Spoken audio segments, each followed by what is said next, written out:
Hi guys.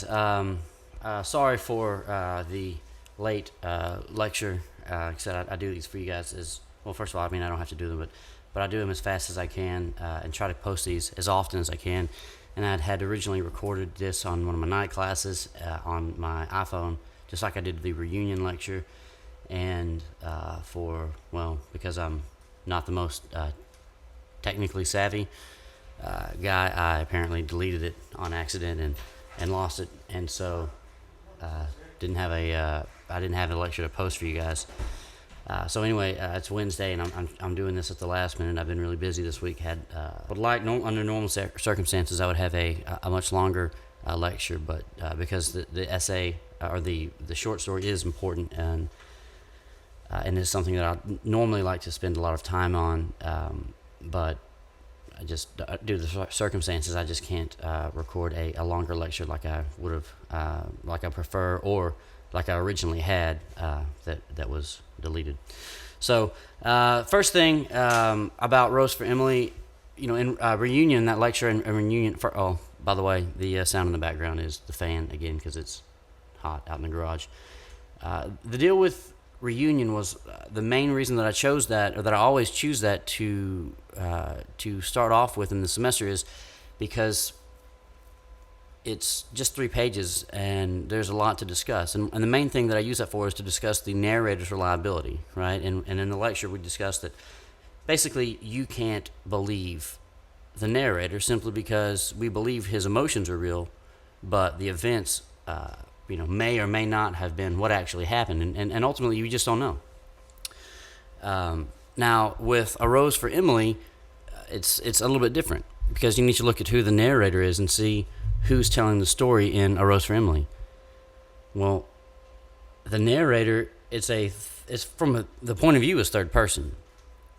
Now, who's telling the story, we're not really sure because it says we in the story, so you can deduce that it's a town speaking in unison, a collective voice, or that it's one person speaking on behalf of the town.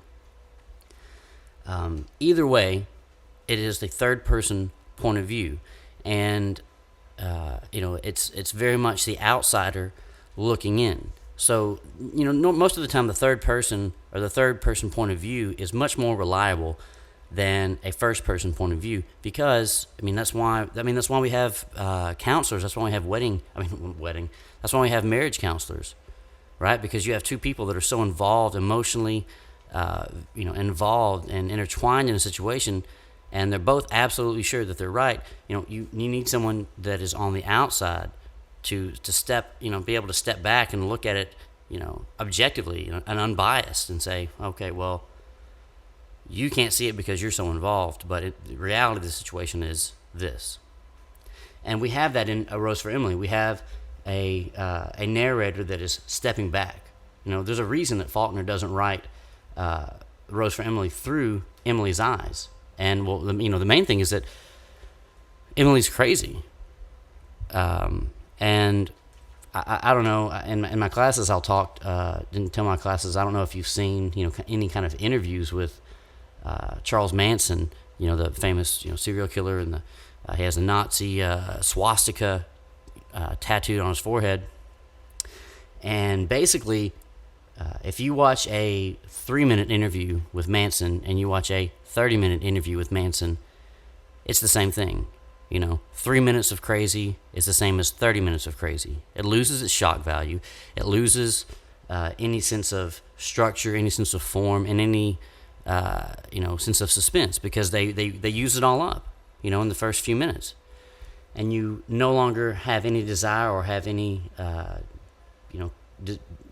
interest in following the story or following the rantings of a madman. Now, Faulkner writes this story from an outsider's point of view so that we can clearly see what the problem is, and the problem is Miss Emily. Miss Emily is representative of traditions of the Old South. Her father, throughout the story, you don't get much description on her father, but you see that her father was a friend or close to Colonel Sartoris, and we know what kind of person Colonel Sartoris is because, well, one, after he became the mayor of the town, he passed the edict or the law that no black woman or Negro woman could walk the streets without an apron. And when this story takes place, this is after the Civil War. Obviously, Colonel Sartoris fought for the South, and we all know that the South lost. We all know what the Civil War was fought over. And we see that Colonel Sartoris still proudly carries the title of colonel.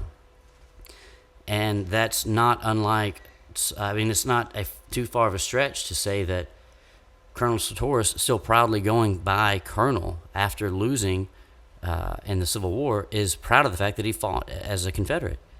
Again, which is not too far of a stretch to say that, it's similar to a Nazi officer after World War II still proudly carrying his military title in his, in his civilian life, proud of what he'd done or had accomplished or the deeds that he had committed or whatever, showing no shame or remorse for the side that he fought for and the things that had been committed to the other side.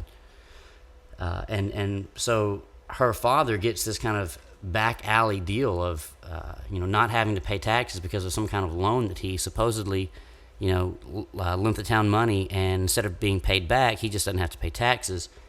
And of course, this is not legal. That's not normal. That's kind of the Southern good old boy system at work.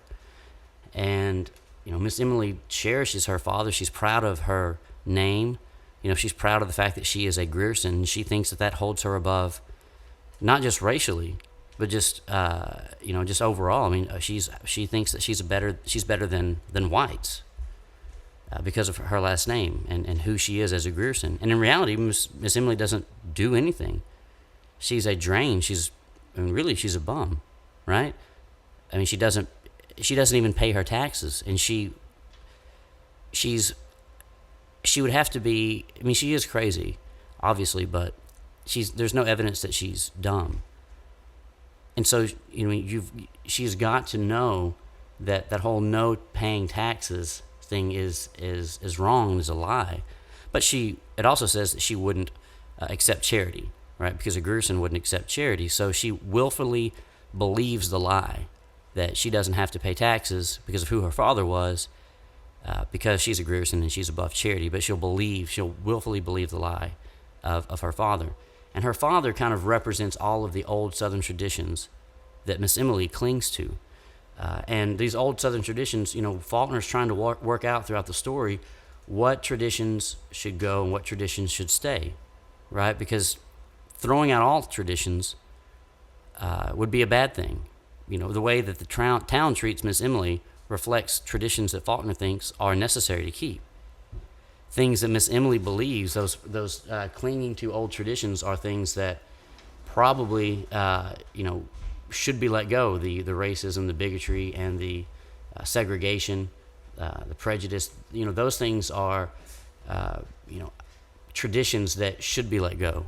The problem is wading through all of those old traditions and seeing, what should stay and what should go, and defending either or. Because ultimately, the way that they treat Miss Emily, whenever they, after she is dead, after she passes away, they wait until she's buried to go into the room that has been locked away. Well, why do they go into that room? Why do they wait until she is buried to go into the room? Well, it's out of respect. But why is that necessary?